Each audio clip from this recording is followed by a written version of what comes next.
Okay, this is harder than what I did last month.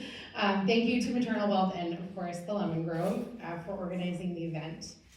As others said earlier, I think sharing stories, especially sharing stories of loss and grief, is so incredibly important and never easy. Being seen in this space is where my story starts.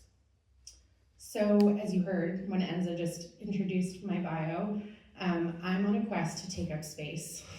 It's the most exciting journey that I've encountered so far in my life. I'm hoping to be seen and heard as my whole self. And that includes several identities that are often very invisible. So, I am a queer, fat, neurodivergent mother.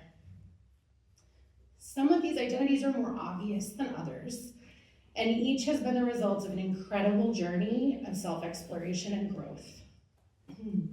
A pivotal moment in learning who I am happened on December 19th, 2022.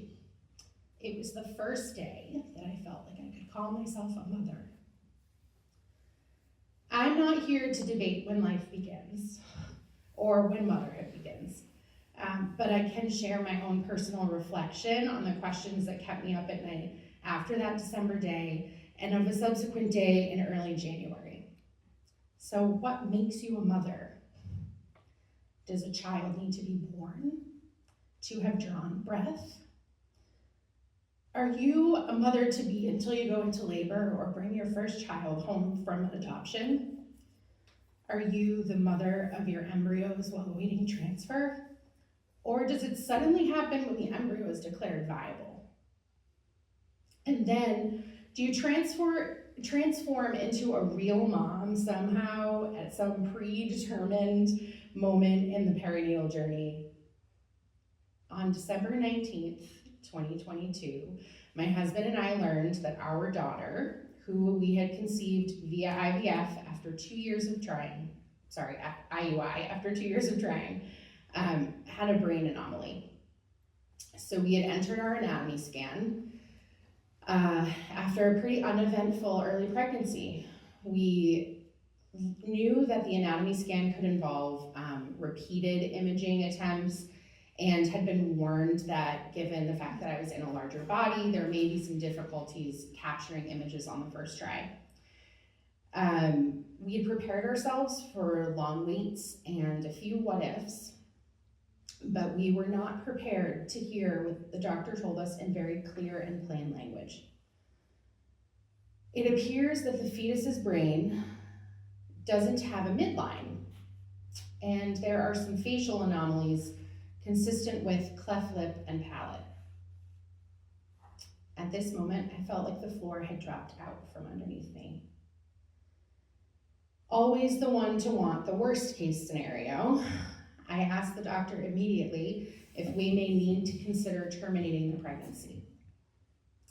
Her gentle response, "It is a possibility," tore through me like a freight train. My head was spinning as I tried to make sense of what was happening.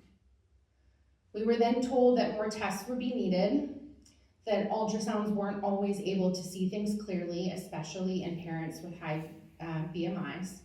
We were referred to Boston Children's Hospital, and as we left the anatomy scan, I, for the first time, felt truly connected, responsible for, and in love with my baby. My daughter. When we arrived home, I knew that I needed to name her. Giving her a name before birth was not something that either my husband or I wanted to do. We had a names list, like many people do, but we even had a nickname for her in the womb. We were calling her Flip after she flipped around during our first ultrasound. But we didn't want to give her a name until she was born. That was the plan.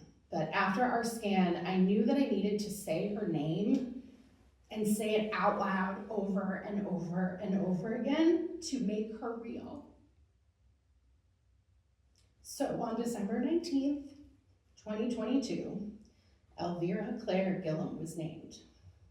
Ellie was named for my grandmother's, and her beautiful name was meant to give her strong roots and to connect to relatives who had passed away before she had the chance to meet them.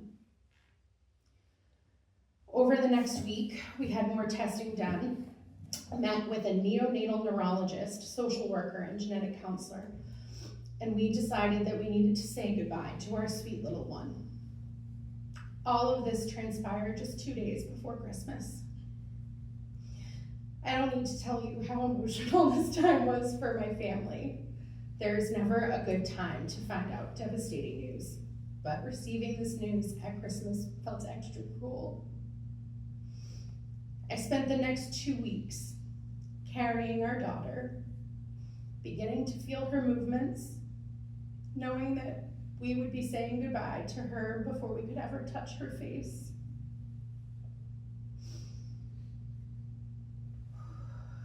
Making the decision to terminate our pregnancy was both one of the easiest and most difficult decisions I've ever had to make.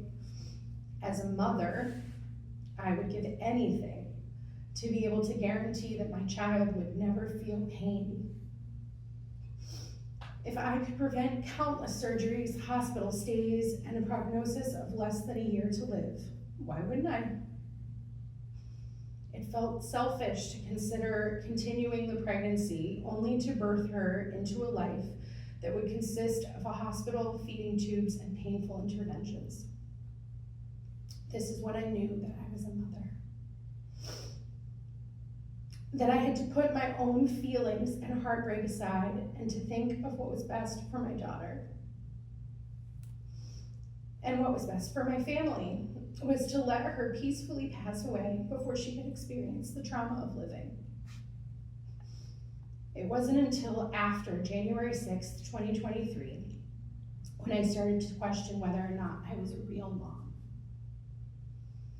My husband and I had announced to friends and family and on social media that we were no longer expecting, and that Ellie could be remembered by donating books to local libraries in her name. As I healed physically from the abortion, yes, let's please call it what it is, I began to feel invisible. When I walked down the street or through the grocery store, did people still think I was pregnant? Did acquaintances and friends consider me to be a mom? How would I answer the question, do you have kids? When you grieve the loss of a pregnancy, you grieve the invisible, the what could have been, the possibilities and the future which are all unknown. The invisibility of our daughter not having a birth or death certificate or knowing if she had blue eyes or brown hair was the hardest part. This feeling of invisibility, however, was familiar, but this was all in new context. It wasn't until after the postpartum period, it wasn't until the postpartum period after Ellie that I was diagnosed with ADHD at 37. That diagnosis validated my experience of not being seen and gave me a community of people to connect with while I tried to work through how I could see the rest of myself. My neurodivergence couldn't be more obvious now, but for many years it seemed like no one got me, and that I was just a bit too much. Coupled with chronic anxiety, depression, and living in a fat body, I consistently felt out of place, and that I should make myself smaller whenever and however possible. It is this tendency that led me to shy away from disclosing that while I didn't have living children, I am a mother. I didn't want to feel obligated to relieve others from their discomfort after knowing that I had lost a baby. And so my motherhood became invisible until March 3rd, 2025, when I welcomed my second daughter, Francesca.